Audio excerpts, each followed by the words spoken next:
کراچی بار ایسوسی ایشن کے محترم صدر صاحب، سیکرٹری صاحب اور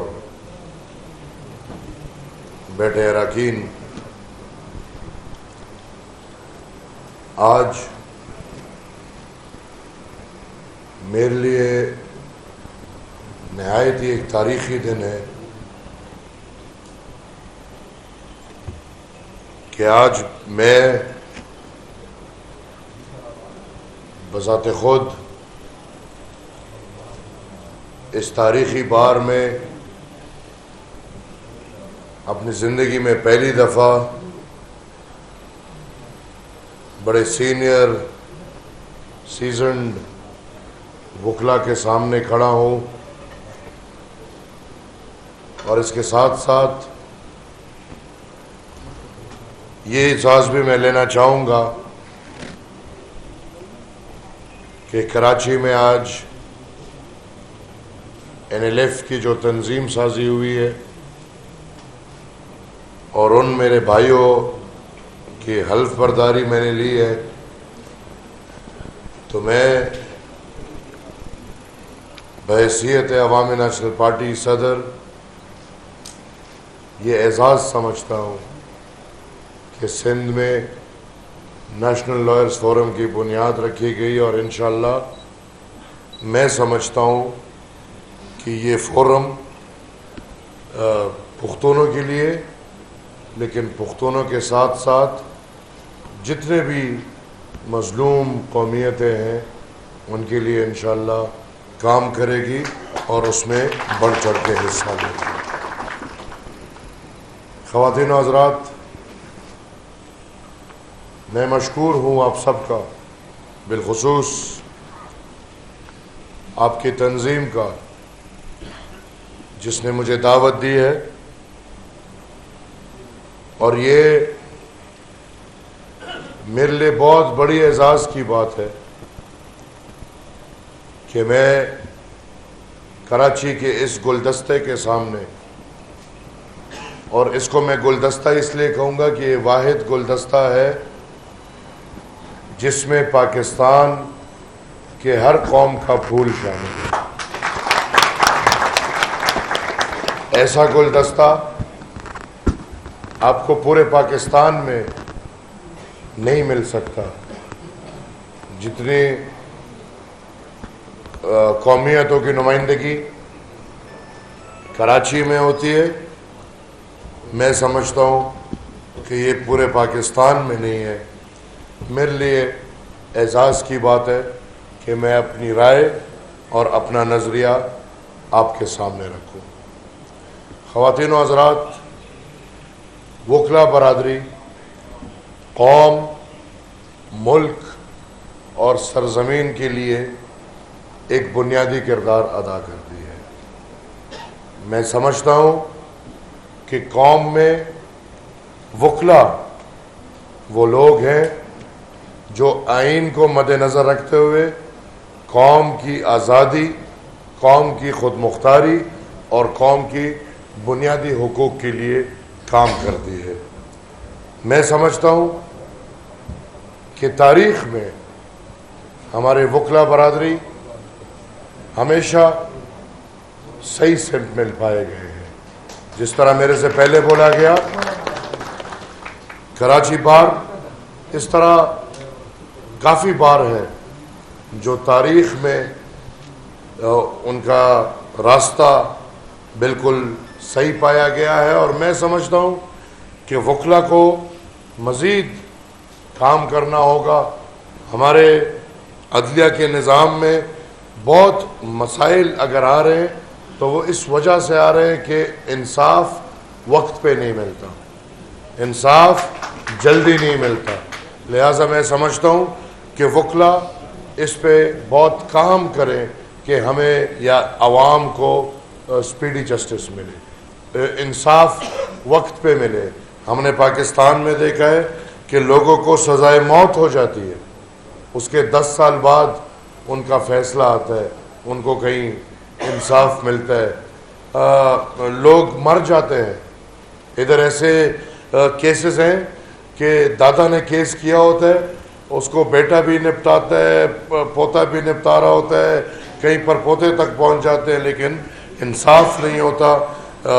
میں سمجھتا ہوں کہ وکلا کو اسپیڈی جسٹس کے لیے ایک بہت امپورٹنٹ رول ادا کرنا ہوگا، اور میں خود سیاست میں، جمہوریت میں یہ دعویٰ رکھتا ہوں کہ میری ایک 100 سالہ تاریخ ہے، اور میں آپ کے سامنے اس تاریخ، اس نظریے کے چوتھے نسل میں الحمدللہ پاکستان کے نقشے میں آپ کو چوتھے نسل والا کوئی نہیں، یہ شاید کریڈٹ بھی مجھے جاتا ہے، اور یہ ذمہ داری بھی خوش قسمتی سمجھ لیں، بدقسمتی سمجھ لیں کہ ہم چوتھے نسل میں آپ کے سامنے اس خاندان کا وارث جو تاریخ لکھتا ہے کہ میرا پردادا، میرا دادا اور میرا والد ایک ہی وقت میں 3 نسل قید تھے،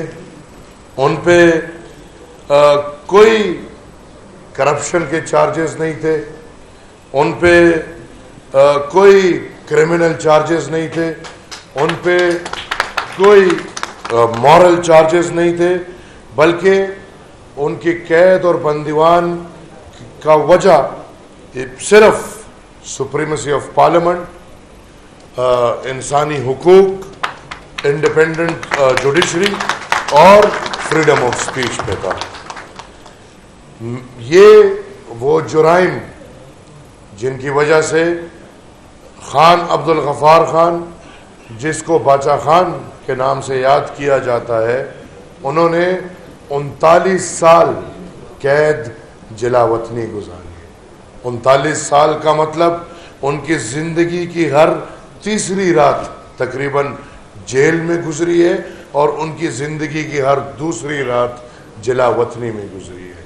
ان پہ بھی نہ کوئی کرمنل کیس تھا، نہ کوئی مورل کیس تھا، اور نہ کوئی کرپشن کا کیس تھا، بلکہ ان کو واحد قوم کی آزادی، انسانی حقوق، بنیادی حقوق، جمہوری بالادستی، فریڈم آف سپیچ اور انڈیپینڈنس آف جوڈیشری، ان سب باتوں پہ ان کو قید کیا گیا۔ سیکرٹری صاحب نے بات کی، میں اس کے ساتھ ایک بات جوڑنا چاہتا ہوں۔ 12 مئی 2007 میں مانتا ہوں کہ وکلا کی قربانیاں تھی، میں مانتا ہوں، اور پورا پاکستان یہ تسلیم کرتا ہے کہ وہ وکلا تحریک، جوڈیشری کی آزادی کے لیے جو تحریک، جو کامیاب تحریک ہوئی، لیکن اس میں چھوٹا سا حصہ شاید عوامی نیشنل پارٹی کا بھی لے لے، کہ 12 مئی 2007 کو آپ کے سنگ اس جوڈیشری کے لیے، جوڈیشری کی آزادی کے لیے عوامی نیشنل پارٹی نے 21 ورکرز نے اپنے جانوں کا نذرانہ دیا، گولیوں کے سامنے اپنے سینے پیش کیے، لیکن آپ کے سنگ کھڑے ہوئے، آپ کے ساتھ کھڑے ہوئے۔ آج میں جناب خان عبدالعلی خان کو بھی خراج تحسین پیش کروں گا۔ انہوں نے اور ان کے دوستوں نے پاکستان کی تاریخ میں جو کردار ادا کیا، ان سختیوں کے باوجود کہ یاد رہے خان عبدالولی خان پہ جب پہلا حملہ ہوا وہ 4.5 سال کا بچہ تھا، ان کی ساری زندگی جمہوری بالادستی، پاکستان اور پاکستان کی آئین کے لیے گزرا۔ مجھے فخر ہے کہ میں اس بندے کا پوتا یا نواسا پختون ہوں، اس میں فرق نہیں کر سکتا، مادری زبان اردو نہیں ہے، لیکن ایز اے گرینڈ سن مجھے یہ فخر ہے کہ خان عبدالولی خان وہ اسٹیٹس مین تھے جن کے ہوتے ہوئے پاکستان کو سن 73 کا آئین ملا۔ اسی کے ساتھ ساتھ I take the privilege، آپ کی اجازت سے میں یہ پریولیج لوں گا ٹو کنڈیم وہ ججز یا وہ جوڈیشری جنہوں نے تاریخ میں مارشل لاء کو سپورٹ کیا ہے. I take the privilege to condemn all those judges جنہوں نے PCO کے تحت اوتھ لیے ہیں. میں کسی ایک بندے کو بدنام نہیں کرنا چاہتا, میں کسی جج کا نام نہیں لینا چاہتا, لیکن ہم سب کو معلوم ہے وہ کالی بیڑیا جو جوڈیشری کے اندر جنہوں نے ہمیشہ سے سسٹم کے خلاف آئین کو نہیں بلکہ زورور کو, طاقتور کو سپورٹ کیا ہے اور اس میں اپنا کردار ادا کیا ہے. میں اس وقت یہ پریولیج بھی لوں گا کہ اگر ہم نے اور آپ نے جوڈیشری کی آزادی کے لیے تحریک چلائی تو وہ جوڈیشری کی آزادی کے لیے تھی, وہ جوڈیشری کی بالادستی کے لیے تھی, نہ کہ وہ جج کی بالادستی کے لیے تھی, نہ کہ وہ جج کی بدماشی کے لیے تھی. میں یہ پریولیج بھی لوں گا ان سب ججز کو کنڈیم کرنے جنہوں نے شہید ذوالفقار بھٹو کو غلط سزا دی, جنہوں نے غلط پھانسی دی. تاریخ میں ان سب کرداروں کو واضح کرنا چاہیے اور ان سب کرداروں کو معافی مانگنی چاہیے. اور میں سمجھتا ہوں کہ یہ جو 75 سالہ کیوس ہے پاکستان میں بالکل مانتا ہوں سیکرٹری صاحب, ہر مکتبہ فکر میں ہر قسم کے لوگ ہیں, سیاستدانوں میں کالی بیڑیاں موجود ہیں اور وہ کالی بیڑیاں ہمارے رگوں میں, ہمارے صفوں میں موجود ہے جو خود اپنے آپ کو خدمت کے لیے پیش کرتی ہیں, خدمت قوم کی نہیں بلکہ جن سے آپ کو اور ہمیں مل کے تکلیف ہے, وہ کالی بیڑیاں ہمیشہ ان کو اپنا آپ پیش کرتی ہیں ان کی خدمت کے لیے. اسی طرح جوڈیشری میں بھی ہم نے دیکھا کہ آئین کے لیے نہیں, قانون کے لیے نہیں بلکہ اس طاقتور طبقے کے لیے جوڈیشری میں بھی کالی بیڑیاں ہیں جنہوں نے عوام کے لیے نہیں, آئین اور قانون کے لیے نہیں بلکہ اس طاقتور طبقے کے لیے اپنا کردار ادا کیا. ہم 12 مئی کے شہداء, ہمیں یہ نہیں پتا تھا کہ ہماری اس تحریک کے تسلسل میں ججز نہیں فرعون پیدا ہوں گے. ہمیں یہ نہیں پتا تھا کہ اس تحریک کے نتیجے میں افتخار چودھری ایک فرعون ابھر کے بیٹھے گا. ہمیں یہ نہیں پتا تھا کہ اگر ہم جوڈیشری کی آزادی کی قربانی دیتے ہیں تو جسٹس ثاقب نثار جیسے جج آئیں گے, جسٹس گلزار جیسے جج آئیں گے اور بدقسمتی سے جسٹس قاضی فائز عیسیٰ جیسے جج آئیں گے. اگر ہمیں پتہ ہوتا تو شاید اس تحریک کی شکل ایسے نہ ہوتی. خواتین و حضرات, میں یہ سمجھتا ہوں کہ اس ملک کی بہتری کے لیے, پاکستان کو آگے بڑھنے کے لیے پارلیمان کی بالادستی انتہائی ضروری ہے. ہم نے یہ دیکھا کہ ثاقب نثار جیسا جج میڈیا پہ آ کے بولتے کہ 4-5 MPAs ادھر ادھر کرنا میرے بائیں ہاتھ کا کھیل ہے. ہم نے آ کے دیکھا کہ 700 ماہ کی عدالتیں چلنے لگ گئی. ہم نے دیکھا کہ ٹرکوں پہ فیصلے ہونے لگ گئے. بالکل انڈیپینڈنس آف جوڈیشری جو پلرز ہیں اس ملک کے, جس میں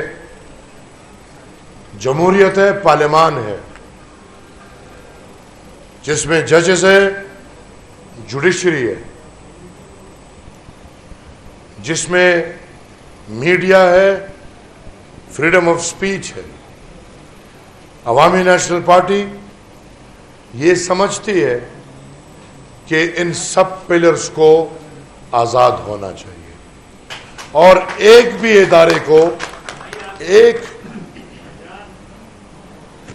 ادارے کو دوسرے ادارے کے دائرہ اختیار میں عمل دخل نہیں لینا چاہیے اور نہیں کرنا چاہیے. وہ جو بھی ادارہ ہو، وہ جتنا بھی زورآور ہو، اس کے پاس جتنا بھی طاقت ہو، میں یہ سمجھتا ہوں کہ پارلیمان کی بالادستی کو مد نظر رکھتے ہوئے ہر ادارے کو، اور ان اداروں میں ہمارا دفاعی ادارہ اولین آتا ہے، ان سب کو اپنے دائرہ اختیار کے اندر رہتے ہوئے پاکستان کے لیے کام کرنا چاہیے. خواتین و حضرات، یہ ایک مشہور کہاوت ہے کہ ججز نہیں بولتے، ججز کے فیصلے بولتے ہیں. لیکن پاکستان میں بدقسمتی سے ججز بولتے ہیں اور بہت بولتے ہیں. یہاں پہ بدقسمتی سے سپریم کورٹ اور سپریم کورٹ کے ججز وہ کیسز اٹھاتے ہیں جن کیسز میں ان کو میڈیا پہ پذیرائی ملتی ہے. یہاں پہ بدقسمتی سے سپریم کورٹ میں لاک اینڈ ایز وی اینڈ یو، آپ لوگ آئین کے اسٹوڈنٹس اور اسی آئین کے ایکسپیرینس ترین لوگ، جب ہم یہ جانتے ہیں کہ سپریم کورٹ صرف اور صرف اپیلیٹ کورٹ ہے، وہاں پہ اپیلیں نہیں سنی جا رہی، وہاں پہ لاکھوں کی تعداد میں عوام کی اپیلیں نہیں سنی جا رہی، بلکہ سالہ سال صرف وہ کیسز اٹھائے جاتے ہیں جن میں جوڈیشری اچھے ریمارکس دے، جن میں جوڈیشری صبح سے رات تک ٹی وی چینلز پہ چلے. ان کا تو کوئی حل نکالنا ہوگا. خواتین و حضرات، عوامی نیشنل پارٹی نظریاتی طور پہ جوڈیشری کی آزادی کو مانتے ہوئے، پارلیمان کی بالادستی کو مد نظر رکھتے ہوئے، ہمارے رہبر جناب اسفندیار ولی خان سن 94-95 میں یہ ڈیمانڈ کرتے ہیں کہ پاکستان کو ایک سپریم کورٹ یا کانسٹیٹیوشنل کورٹ یا آئینی کورٹ کی ضرورت ہے. میں یہ سمجھتا ہوں، بلکہ ہم سب یہ جانتے ہیں کہ کانسٹیٹیوشنل کورٹ میثاق جمہوریت کا حصہ ہے. اس میں کوئی جلد بازی نہیں ہو رہی. ہاں بالکل سیکرٹری صاحب نے کہا موقع کو دیکھ کے، موقع جو بھی ہو، ہمیں موقع کو نہیں دیکھنا چاہیے.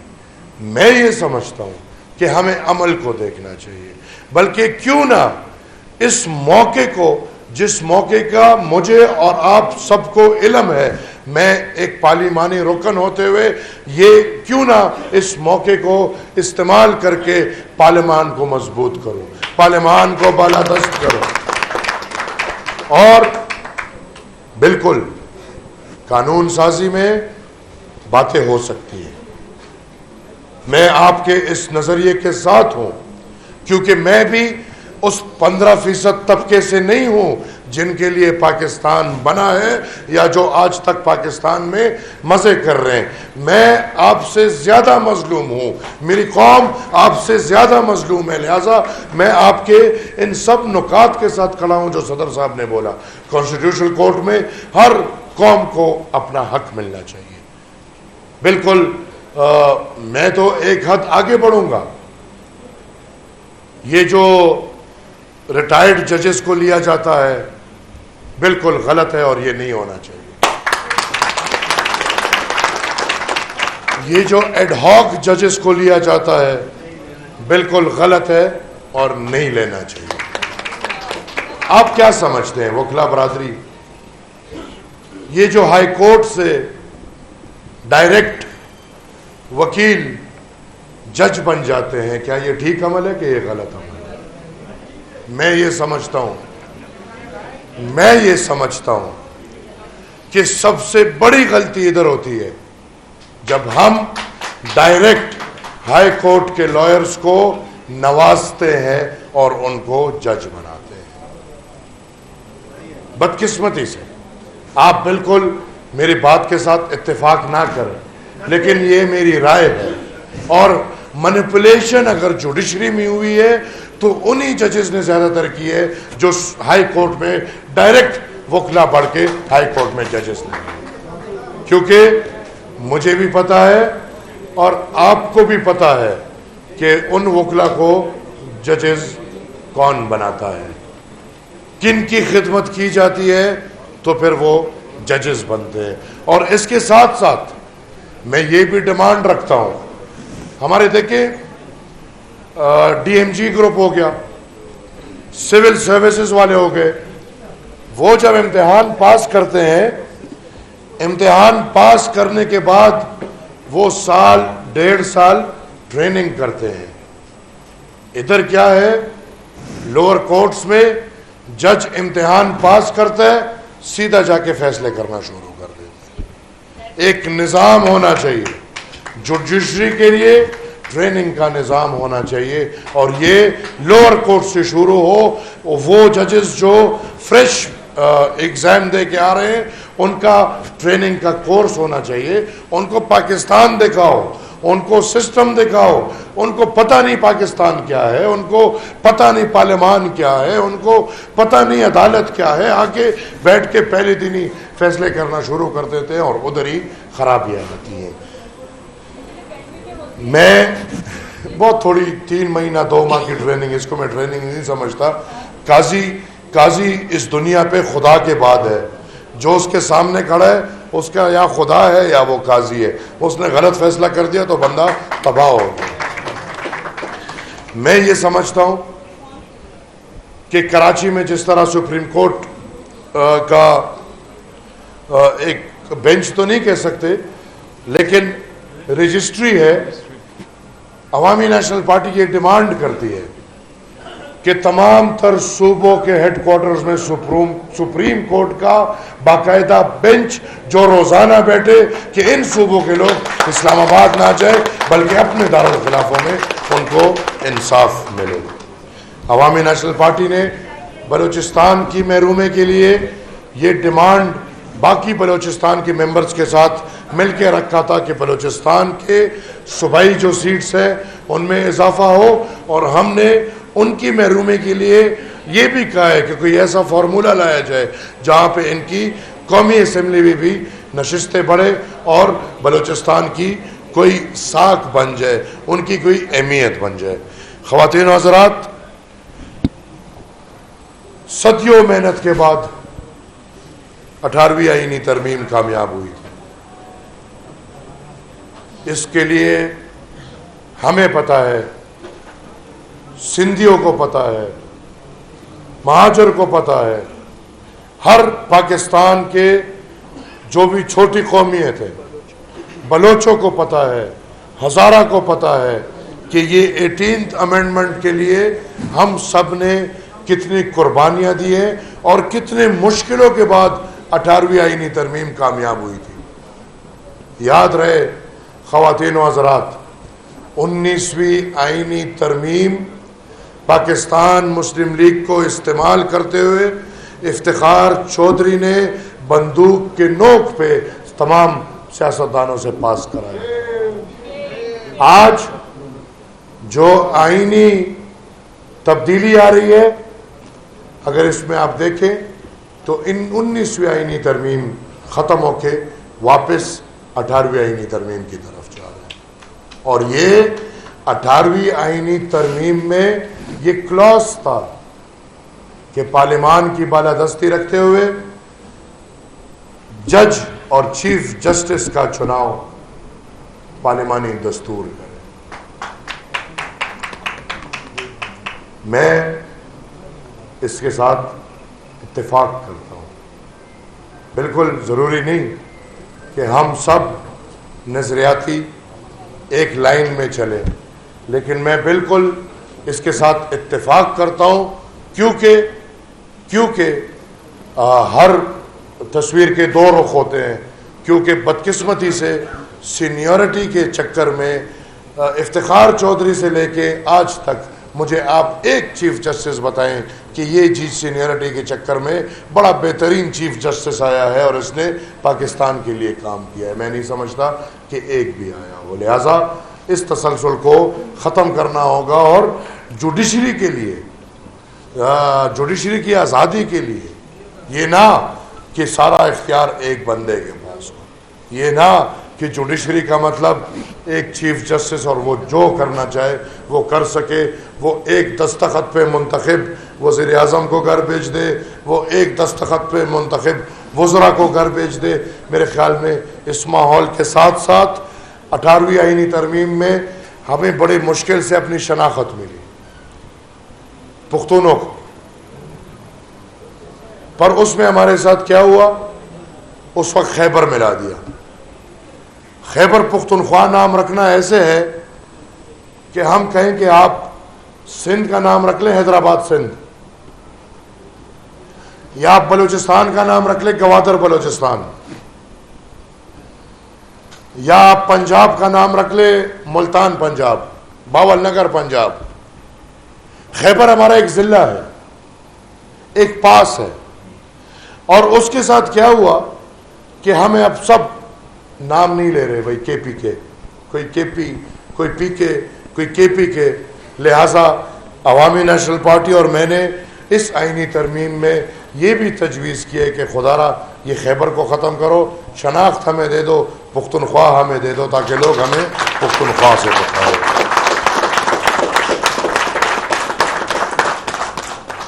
خواتین و حضرات،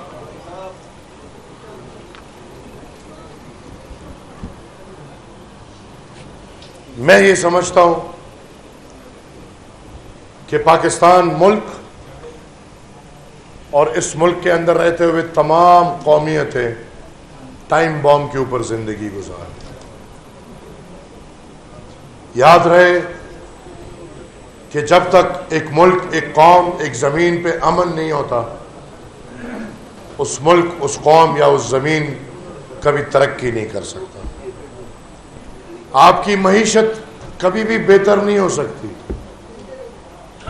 جب تک آپ کی زمین پہ امن نہ ہو. اور اس وقت ہماری ریاست، جس کو یہ عادت ہے کہ اس نے جنگ پہ اپنی اکانومی چلانی ہے، جس کو یہ عادت ہے کہ اس نے بندوق کا استعمال کر کے پیسے کمانے ہیں، اس نے اس ملک کو اس نہج پہ لے آئے ہیں کہ آج حقیقتاً ہم اور آپ ٹائم بام پہ زندگی گزار رہے ہیں. یہ پتہ نہیں چل رہا کہ یہ بام کب پھٹے گا. یہ بلوچستان میں پھٹے گا، یہ بام پختونخوا میں پھٹے گا، یہ کچے میں پھٹے گا، یہ پکے میں پھٹے گا. بدقسمتی سے یہاں پہ جو ڈاکو کلچر ہے، جو کچے کے ڈاکو، پکے کے ڈاکو، انہوں نے اس ملک کو بالکل لیچ کی طرح پکڑا ہوا. اور ہم اور آپ کے لیے پھر بدقسمتی کی بات کہ پھر سامنے بولا جاتا ہے کہ اگر اس ملک کے لیے 50,000 لوگ مرتے ہیں تو یہ کوئی بہت بڑی بات نہیں. مجھے ایک جرنیل صاحب نے یہ بات کی، میں نے کہا جی جرنیل صاحب، ایک ملک کے لیے 50,000 بندے مرنا، قربانی کرنا تو چھوٹی بات ہے. میں دعا یہ کروں گا کہ کاش ان 50,000 میں آپ کے بچے بھی ہوں. میں دعا یہ کروں گا کہ ان 50,000 میں آپ کے بزرگ بھی ہوں، ان 50,000 میں آپ کی عورتیں بھی ہوں. ایک دم لڑنے لگ گیا. میں نے کہا ابھی تک 50,000 کم تھے، ابھی ایک بھی زیادہ ہو گیا. میں نے کہا جنرل صاحب آپ ان 50,000 کا بھی ایک ایک اپنے بچے کی طرح سمجھے تب یہ قوم ترقی کرے۔ ہم بدقسمتی سے آج ایک دفعہ پھر پرائے جنگ میں اپنے قوم کو ایندھن بنا رہے ہیں۔ پاکستان کو کیوں ہمیشہ پرائے جنگوں میں حصہ داری کرنی ہوتی ہے؟ کولڈ وار میں ہماری جنگ نہیں تھی، امریکہ اور روس کی لڑائی تھی، ہم بیچ میں گھس گئے، ہم نے پیسے کما لیے، لیکن میرے دادا تب بھی یہ کہتے تھے کہ ہاتھیوں کی لڑائی ہے، مینڈک جو ہے وہ کچل جائیں گے۔ وہ ہاتھی آئے، مینڈک کچل گئے، زمین تباہ، قوم تباہ، وہ دونوں مزے میں، ایک غم میں واپس ایک خوشی میں واپس۔ آج تک 50 سال ہو گئے ہیں کہ افغانستان بالخصوص اور پھر پاکستان سٹیبل نہیں ہو رہا۔ آج ہم ایک دفعہ پھر ایک اور لڑائی میں گھس رہے ہیں۔ آج ہم چین اور امریکہ کے بیچ، اور یاد رہے کہ ایک بہت خطرناک کردار ادا کر رہے ہیں۔ پیسوں کی خاطر واحد لالچ پیسہ ہے، پیسوں کی خاطر ہم ایک دفعہ پھر اپنے قوم کو آگ کے سامنے دھکیل رہے ہیں۔ ہمیں چین اور امریکہ کے بیچ میں کچھ لینا دینا نہیں چاہیے، بلکہ ہمیں روایتی طور پہ اپنے نظریے کو بدل کے اسٹیٹ کو، ریاست کو، یہ جو جنگی نظریہ ہے اس کو بدل کے اپنے ملک کی ساکھ کی خاطر، کیونکہ ہم نے ساری زندگی ہر ملک میں غلط حرکت کی ہے۔ ہم نے افغانستان کو ڈیسٹیبلائز کیا، ہم نے ہندوستان میں اپنی حرکتیں کی، چین میں سنکیان صوبہ بہت عرصے تک ہماری وجہ سے دہشت کا مرکز رہا ہے۔ اسی طرح ایران میں، یہ اب چھپی ہوئی باتیں نہیں ہیں، اور اب ہم چیخ رہے ہیں کہ وہ ممالک پاکستان میں عمل دخل کر رہے ہیں۔ میرے دادا ایک بات کرتے تھے کہ اگر آپ کسی کے گھر کنکری پھینکیں گے تو آپ یہ تصور نہ کریں کہ اس گھر سے آپ کی طرف پھول آئے گا، بلکہ اس گھر سے آپ کی طرف اس کنکری سے بڑا پتھر آئے گا۔ آج اس قوم کو ہم نے جس آگ کے سامنے کھڑا کر دیا ہے، اس کا ذمہ وار واحد اور واحد ہمارا پاکستان کا دفاعی ادارہ ہے۔ اس دفاعی ادارے کے غلط پالیسیاں ہیں، جن غلط پالیسیوں کی وجہ سے پاکستان ایک غیر مستحکم ملک بن گیا ہے۔ میں سمجھتا ہوں کہ ان دفاعی اداروں کو تاریخی طور پہ اپنے نظریے سے ہٹ کے جو تاریخی غلطیاں کی ہیں ان کی معافیا مانگنی چاہیے، جن جن کے ساتھ ظلم کیا ہے ان سب سے معافیا مانگنی چاہیے، اور قوم کو یہ دلاسا اور ڈانٹ دینا چاہیے کہ اس کے بعد یہ لوگ اپنے قوم کو اپنے بچوں کی طرح پالیں گے، یہ نہیں کہ سوتیلے بچوں کی طرح پالیں گے۔ اور اگر ہم یہ اقدام جلد از جلد نہیں اٹھاتے تو یہ ٹائم بام پھٹے گا۔ اور میرے بھائیوں، میری بہنوں، آپ نے دیکھا کہ پچھلی دفعہ بھی یہ آگ جب لگی تو یہ پختونخوا تک نہیں رکی، بلکہ وہ آگ پھیل کے کراچی شہر تک پہنچی۔ آپ کیا سمجھتے ہیں کہ اس دفعہ وہ آگ رک جائے گی؟ میں یہ سمجھتا ہوں کہ اس دفعہ اس سے زیادہ خطرناک ہے اور اس سے زیادہ حد تک یہ آگ پھیلے گی۔ آج پختونخوا پولیس کے رٹ میں نہیں ہے، آج آدھا پختونخوا دہشت گردوں کے رٹ میں ہے۔ خطرناک صورتحال ہے پختونخوا پہ۔ میں سیاسی بات نہیں کرنا چاہوں گا، اور کسی کو بری لگے میں پہلے سے معذرت کروں گا، لیکن پختونخوا کمپرومائزڈ ہے۔ ادھر حکومت ان دہشت گردوں کے حامیوں کو دی گئی ہے، ادھر کی حکومت نے یا اس پارٹی ہے جس نے یہ فیصلہ کیا ہے کہ کہ وہ 40,000 دہشت گرد لا کے پختونخوا میں سیٹل کیے ہیں. وہ پارٹی ہے جس نے 102 ہائی لیول ٹیررسٹ کو صدر عارف علوی کے دستخط سے جیل سے رہا کرایا ہے. یہ ایک ملی بھگت ہے اور اس ملی بھگت میں پختونخوا جل رہا ہے، پختونخوا تباہ اور برباد ہو رہا ہے. میری آپ سے گزارش ہوگی کہ میرے بھائیوں، میرے لیے آواز اٹھاؤ، میرے قوم کے لیے آواز اٹھاؤ، ہمارے ساتھ کھڑے ہو تاکہ ہم اس آگ کو ادھر ہی روکے، نہیں تو یہ آگ پورے پاکستان میں پھیل سکتی ہے. میں آپ کے ساتھ ہوں اس نقطے پہ کہ یہ جو ایکسٹینشن کی ٹینشن ہے اس کو ہم دفن کر دیں. ہر پاکستان میں ہر 2 سال بعد سب سے بڑی ٹینشن جو ہوتی ہے وہ ایکسٹینشن ہوتی ہے. بالکل صدر صاحب، میں تو اس پارٹی کا صدر ہوں جس کو دفاعی اداروں نے بالکل دیوار پہ لگایا ہوا ہے، لیکن انشاءاللہ میرے بزرگوں نے مجھے یہ سکھایا ہے کہ جب ہم دیوار پہ لگ جاتے ہیں تو پیچھے مزید جا نہیں سکتے. پھر ہمارے پاس 2 راستے ہیں، یا پیر پڑیں گے یا گریبان پڑیں گے. انشاءاللہ پختون ہے، باچا خان کے پیروکار ہیں، یہ تسلی دیتا ہوں کہ پیر کبھی نہیں پڑیں گے، ہاتھ ٹوٹ جائے لیکن گریبان